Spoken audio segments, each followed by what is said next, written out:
सूर्यनगर शिक्षण संस्थेत शांत आणि साधेपणाने चालणाऱ्या दिवसांमध्ये मीरा मॅडम, पूजा मॅडम आणि आर्यन सर यांचं नातं दिवसेंदिवस अधिक घट्ट होत होतं. त्यांचं प्रेम हे इतरांना समजणं कधी कधी कठीण होतं, कारण या नात्यात स्पर्धा, मत्सर, असुरक्षितता किंवा वर्चस्व नव्हतं, तर फक्त विश्वास, आदर आणि काळजी होती. प्रत्येक दिवशी सकाळी शाळेत आल्यावर मीरा मॅडम सर्वात आधी अपूर्व प्रेमाने स्टाफ रूमची खिडकी उघडत आणि सूर्यकिरण आत यावे म्हणून खोलीत प्रकाश पसरवत. पूजा मॅडम त्यावेळी त्यांच्या खांद्यावर हात ठेवून हलक्या स्वरात म्हणायच्या, "हे बघ, पुन्हा तुझ्या वेळेवर प्रकाशाला आत यायचं." त्यावर मीरा मॅडम हसायच्या आणि म्हणायच्या, "मी आधी येत नाही, प्रकाश माझ्यासोबत येतो." आणि आर्यन सर हे दोघी बोलताना पाहून हसत म्हणायचे, "तुम्ही दोघी नसत्या तर शाळेचा दिवस सुरूच होत नाही." मधल्या दिवसात मध्यान्ह सुट्टीच्या वेळी मुलं मैदानावर खेळत असताना हे तिघे झाडांच्या सावलीखाली बसून केवळ शाळेबद्दल नाही तर जीवनाबद्दलही बोलत असत. पूजा मॅडमला कविता लिहायची आवड होती. त्या हलक्या स्वरात कविता म्हणत असत आणि मीरा मॅडम त्या शब्दांमध्ये आपलीच भावनांची छाया शोधत असत. आर्यन सर कधी कधी म्हणत, "तुम्ही दोघी कविता समजता आणि मी विज्ञान समजून घेणारा, पण आश्चर्य म्हणजे आपण तिघे एकत्र आलो की सगळंच अर्थपूर्ण होतं." या साध्या क्षणांनी तिघांच्या मनात एकमेकांविषयी अपार सन्मान निर्माण झाला. एका दिवशी मीरा मॅडम मुलांसाठी भावनिक आरोग्य या विषयावर विस्तृत वर्कशॉप घेत होत्या. त्या बोलत होत्या, "प्रेमाचे अनेक प्रकार असतात. काही प्रेम आवाजात असतं, काही नजरेत, काही स्पर्शात आणि काही फक्त शांततेत." हे बोलताना त्यांची नजर पूजा मॅडमकडे गेली आणि पूजा मॅडमनेही तेच जाणल्यासारखे हलकेसे हसून मान हलवली. मुलांनी हे लक्षात घेतलं, पण त्यांनी त्यात काही विशेष अर्थ लावला नाही. मात्र त्यांच्या डोळ्यातून वाहणारा भाव मुलांनी पाहिला, जिथे शब्द नव्हते पण काळजी होती, जिथे गुपित नव्हतं पण आत्मीयता होती. आर्यन सरला एकदा एका विद्यार्थ्याच्या घरी जाऊन त्याला अभ्यासात मदत करायची होती. मीरा आणि पूजा मॅडम दोघीही त्यांच्यासोबत गेल्या. त्या मुलाच्या घराची परिस्थिती कठीण होती. मातापिता भांडणात, घरात शांतता नावाची गोष्टच नव्हती आणि मुलाच्या मनात भीती होती. मीरा मॅडमनी त्याला जवळ घेतलं, पूजा मॅडमनी त्याला स्वप्न दाखवली आणि आर्यन सरनी त्याला अभ्यासात उभं केलं. त्या दिवशी ते तिघे घरी परतताना रस्त्यावर चालत होते. पाऊस रिमझिम सुरू होता आणि ते एकमेकांशी बोलत होते की अशा मुलांसाठी आपण काय करू शकतो. अचानक मीरा मॅडमचं मन भरून आलं आणि त्या पूजाकडे पाहून म्हणाल्या, "आपण किती नशीबवान आहोत ना, आपल्याकडे एकमेक आहोत." पूजा मॅडमनी त्यांचा हात पकडला आणि आर्यन सर दोघींकडे पाहून म्हणाले, "हो, आपण तिघे एकमेकांसाठी उभे आहोत, तेच आपल्या कामाचं बळ आहे." मुलांना हळूहळू जाणवायला लागलं की हे तिघे एकत्र असताना त्यांच्यातून एक अनोखी ऊर्जा निर्माण होते, जणू काही शाळेतील वातावरणच बदलून जातं. मुलांना वाटायचं की मीरा मॅडम कठोर आहे, पण पूजा मॅडम आणि आर्यन सर सोबत असताना त्या अधिक शांत, प्रेमळ आणि कोमल दिसतात. पूजा मॅडमही आर्यन सरांसमोर अधिक आत्मविश्वासाने वागायचे, कारण त्यांना माहीत होतं की सर त्यांना नेहमी पाठिंबा देतात. कधी कधी मीरा मॅडम आणि पूजा मॅडम दोघी एखाद्या विषयावर अवघड प्रश्न विचारायच्या आणि आर्यन सर गोंधळायचे, त्यावर दोघी खिलखिलून हसायच्या. त्या हसण्यामध्ये इतकं निरागस प्रेम होतं की आजूबाजूचे शिक्षकही हसू लागायचे.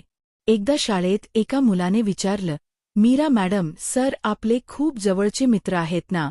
त्यावर त्या थोडं हसत म्हणाल्या, "हो मित्र, पण त्यापेक्षा जास्त ते आमचे कुटुंब आहे." मुलाला हे ऐकून आश्चर्य वाटलं. काही इतर मुलांनीही लक्ष दिलं की हे तिघे एकमेकांवर इतक्या प्रेमाने, इतक्या आदराने बोलतात की ते पाहूनच मन शांत होतं. पण या प्रेमाबरोबरच जबाबदारीही होती. कोणाचं मन दुखावू नये, कामात ढिलाई येऊ नये, कोणताही गैरसमज निर्माण होऊ नये. मधल्या काळात शाळेत नवीन प्रकल्प, मुलांची मानसिक प्रगती याची जबाबदारी तिघांवरच आली. त्यांनी एकत्र बसून महिनेभर योजना आखल्या. रात्री उशिरापर्यंत ते स्टाफ रूममध्ये बस्त चार्ट्स, फाईल्स, नोट्स यांच्यात गुंतून जायचे. त्यावेळी पूजा मॅडम गाणी गुणगुणायच्या, मीरा मॅडम खोली व्यवस्थित करत असायच्या आणि आर्यन सर तिला थांबवून म्हणायचे, मीरा 5 मिनिट तरी बसून रहा. त्या म्हणायच्या, तुम्ही दोघे आहात ना म्हणून मी इतकं काम करू शकते.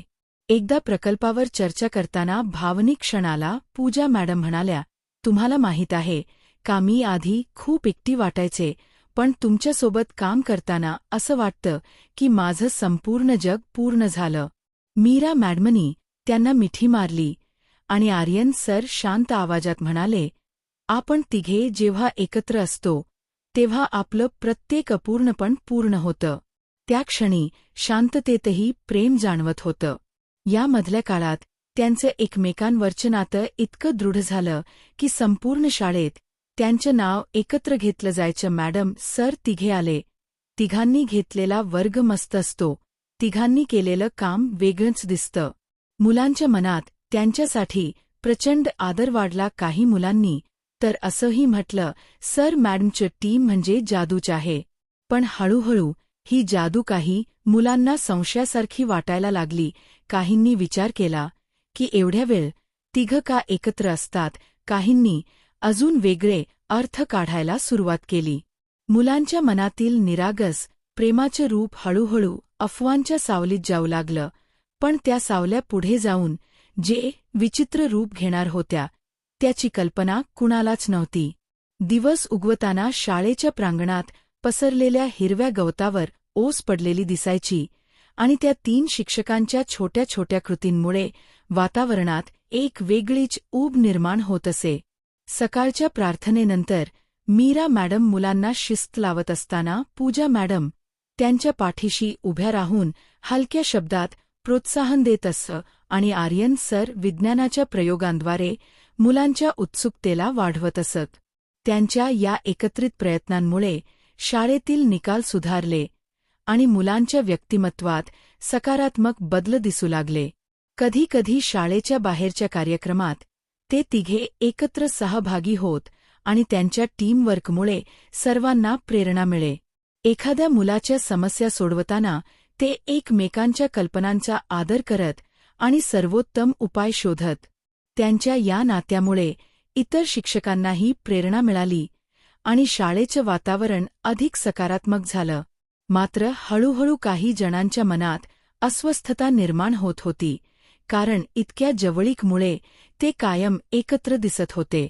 तरीही तिघांनी आपल्या प्रेम आणि विश्वासाच्या बळावर सर्व अडथळ्यांना सामोरे जाण्याची तयारी ठेवली होती. प्रत्येक संध्याकाळी घरी परतताना ते एकमेकांना निरोप देताना हलक्या शब्दात उद्या पुन्हा भेटू असे म्हणत आणि त्यांच्या डोळ्यात भविष्याची स्वप्ने दिसत असत. या प्रकारे त्यांचा दिवस सुरू होत असे आणि प्रेमाच्या या अनोख्या धाग्याने त्यांना एकत्र बांधून ठेवले होते. शाळेच्या छोट्या छोट्या घटनांमध्ये त्यांचा सहभाग वाढत होता आणि मुलांच्या जीवनात ते एक आदर्श बनत होते. कधीकधी विश्रांतीच्या वेळी ते तिघे चहा घेत बसत आणि भविष्यातील योजना आखत असत, ज्यामुळे शाळेची प्रगती अधिक वेगवान होईल अशी आशा बाळगत. या सर्व गोष्टींमुळे त्यांचं नातं केवळ व्यावसायिक नव्हतं, तर खऱ्या अर्थाने जीवनाचा एक भाग बनलं होतं.